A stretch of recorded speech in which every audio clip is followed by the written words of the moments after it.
This is Bharti Mehta, psychologist, cosmetologist, doctor in naturopathy and sujok expert. हमारा self convincing power कितना powerful है।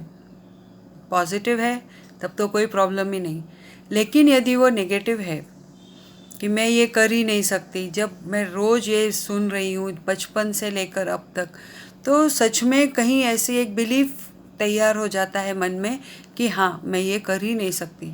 Mummy ने बोला है, पापा ने बोला है, भाई ने बोला है, कुछ तो उन्होंने सोच कर बोला होगा, मैं ये कर ही नहीं सकती। ये जो कन्विंसिंग पावर है ये धीरे धीरे अपने ब्रेन में इतना गंदी तरीके से फंस जाता है कि आप वाकई में वो काम यदि कभी करने भी जाते हो तो आप वो कर नहीं पाते।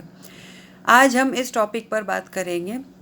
आप थोड़ा सा अपने फ्लैशबैक पर जाएंगे तो आपको रियलाइज़ होगा कि मैं या आप किस बातों से स्क्रीनिंग होते हुए अब इतनी लाइफ को हमने आगे बढ़ाया है और वो कैसे बढ़ाया है। अपना जो कॉग्निटिव डिस्टॉर्टेड थॉट्स है, हर बात में अपने आप को मैं ये नहीं कर सकती, मैं ये नहीं कर सकता, तुझसे नहीं हो जाएगा, हो पाएगा, तू यूज़लेस है, तू होपलेस है, तू साइंस नहीं कर सकती है, एक काम, बहुत पढ़ाई करना पड़ता है, बहुत मेहनत होती है, एक काम कर तू आर्ट्स ले ले। अरे व्हाट इज़ दिस। आपका बच्चा है, आप उसको सपोर्ट करोगे, आप उसको गाइड करोगे, ऑटोमेटिकली वो आगे बढ़ेगा या बढ़ेगी। लेकिन आप उसको उसके सोचने के पहले, शुरू करने के पहले ही हम उसको बोल देते हैं कि नहीं तू नहीं कर सकेगी, तो वो वाकई में करना चाहती भी होगी तो वो छोड़ देगी कि जाने दो, मैं तो कर ही नहीं सकती, वाई शुड आई ट्राई। एक पेशेंट आती है, वो कहती है कि मुझे मेरे पापा ने बहुत लाड़ प्यार से बड़ा किया है, कभी मुझे कुछ करने नहीं दिया, ये नहीं दिया, वो नहीं दिया, आई एम वेरी हैप्पी।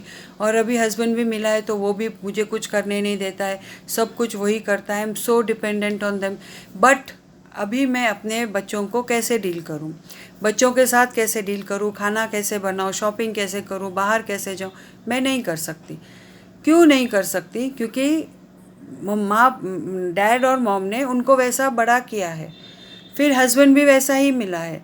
अब प्रॉब्लम ये आ रहा है कि वो हर टाइम अपने आप को फेलियर समझती है कि अरे वो ये भी नहीं कर सकती, वो भी नहीं कर सकती, एंड शी कीप्स क्राइंग कि मेरी गलती कहाँ है। गलती आपकी नहीं है, आपके अंदर जो इवेंट फीड किए गए हैं और आपने जो एक्सपीरियंस किए हैं, वो एक्सपीरियंस आपको इन बातों में ले जाता है।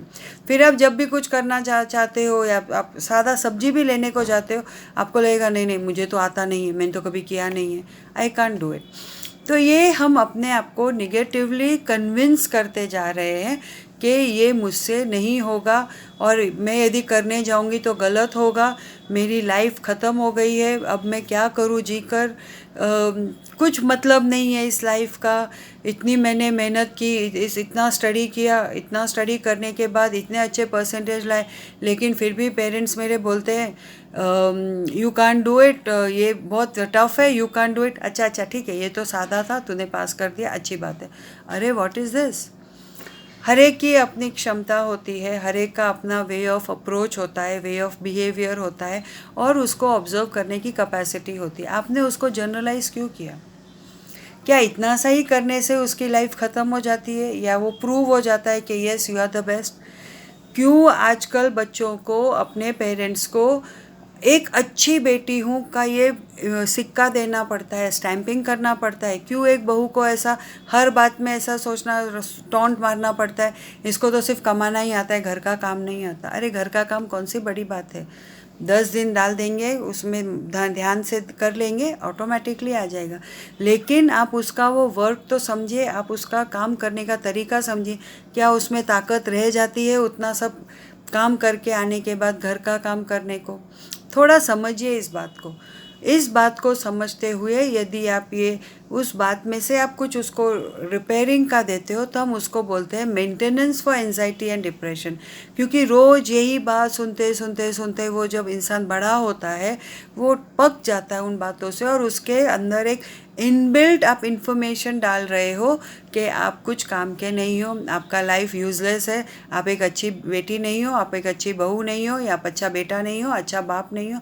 What is this. ज़रूरत नहीं है इन सब चीज़ों की।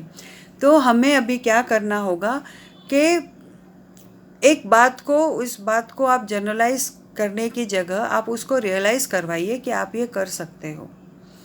लेकिन इतना हार्ड रूल भी मत करिए कि आपको यदि 100% नहीं मिल रहा है, 99% भी मिल रहा है, तो उस 99% में खुश होइए। 1% के लिए आप ये रूल मत अप्लाई करिए कि you are useless, you can't do anything. इतने सारे एक्सपेक्टेशंस अपने आप से आप क्यों रखते हो? यही वजह होती है, इसे हम बोलते हैं ऑल और नन रिस्पॉन्स, ऑल और नन थिंकिंग पैटर्न। इसका मतलब ये होता है कि आपने जब किया, जो किया, जैसा किया, आपके मन के थोड़ा भी अपोजिट हुआ तो आप वहीं स्टैग्नेंट हो जाते हो।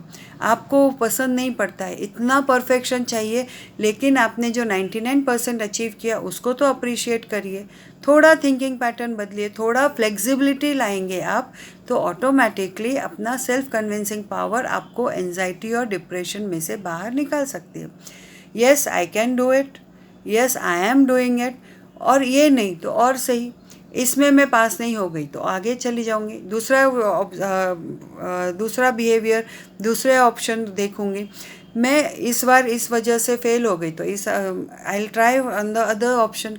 काफ़ी सारे ऑप्शंस है, लेकिन आप यदि ये ऑल और नन के स्ट्रैटेजी में फंस गए तो आपके रास्ते सारे बंद हो जाते हैं, और आपकी वो क्वालिटी जो है, जो आपको मिलनी चाहिए थी, आपने उसको कहीं दबा कर रख दी है। So start thinking on this. इसको हम बोलते हैं maintenance of anxiety and depression to overcome with it. आप उस बात को, जर्नलाइज जो बात हो चुकी है आपके साथ कि मेरी तो इस वजह से लाइफ बर्बाद हो गई, मैं जीने के काबिल नहीं रहा, मैं कैसे करूँगी, मैं इतने लोगों का खाना अच्छा बना ही नहीं सकती, ये जो आपने फिक्स ट्रेट कर दिया है। यदि आप अच्छा खाना नहीं बना सकती, 2 डिशेस आप बाहर से मंगा लो, 1-2 डिशेस आप अच्छे से कर लो, 1-2 डिशेस आप यूट्यूब पे देख के डेकोरेट कर लो, एक पैटर्न उसका अच्छे से डिस्प्ले कर दो। धीरे धीरे आप जैसे जैसे इस बात को जनरलाइज से बाहर निकलते जाएंगे, ऑटोमेटिकली आपको रास्ते मिलेंगे। अभी जैसे एक पेशेंट कहती है कि उसका सब मिसयूज़ करते हैं। क्यों मिसयूज़ करते हैं? क्योंकि वो यूज़लेस है, क्योंकि मुझे कोई काम नहीं है, क्योंकि मैं सबका सुनती हूँ तो सब मुझे कुछ भी काम बोल देते हैं। अभी एक ने बोला मुझे खाना बनाओ, मेरी तबीयत ठीक नहीं है। तबीयत ठीक नहीं है तो हमने कहा फिर आपने क्या किया? कुछ नहीं मैम, खाना बना के दिया। क्यों बना के दिया? आप उनको बोलो, आप सजेशन दो कि आप पार्सल मंगा सकते हो, आप बाहर से मंगा सकते हो। तो उससे क्या होता है कि आपको एक रास्ता मिला कि आपने उसको पर्सन को हाँ बोलते हुए भी ना कैसे कहा, और ना बोलते हुए भी आपने उनका काम कैसे किया। Just think from the open minded, और अपने आप को self convincing power in a very positive way में डालिए, ताकि आपको ये panic attack, depression, anxiety, stress ना हो, और हो भी तो थोड़ा सा हो और इमीडिएटली वो छू हो जाए। सो आज का ये टॉपिक आपको याद रहना चाहिए, और आप रोज़ इस बात को जर्नलाइज के ऑप्शंस को एनालाइज करिए कि आप इसको कैसे कैसे सॉर्ट आउट कर सकते हो, और मैं अपने आप में इम्प्रूवमेंट ला सकती हूँ। तो जैसे जैसे आप ये आगे बढ़ते जाएंगे, ऑटोमेटिकली आपका जो न्यूरोप्लास्टिसिटी का सर्कल है वो ब्रेक होता है, और नए सेंस बनते जाते हैं, और वो नए न्यूरॉन्स आपकी पुरानी कनेक्टिविटी को तोड़कर नई कनेक्टिविटी के साथ जुड़ जाती है। लेकिन उसको टाइम लगता है। Regular practice, rigorous practice and rigorous appreciation, ये तीनों आपसे उम्मीद है आप अपने ऊपर फॉलो करेंगे। आप अपने आप को ही जनरलाइज होने से रोकते हुए आगे बढ़ेंगे। So bye and all the best for your new life.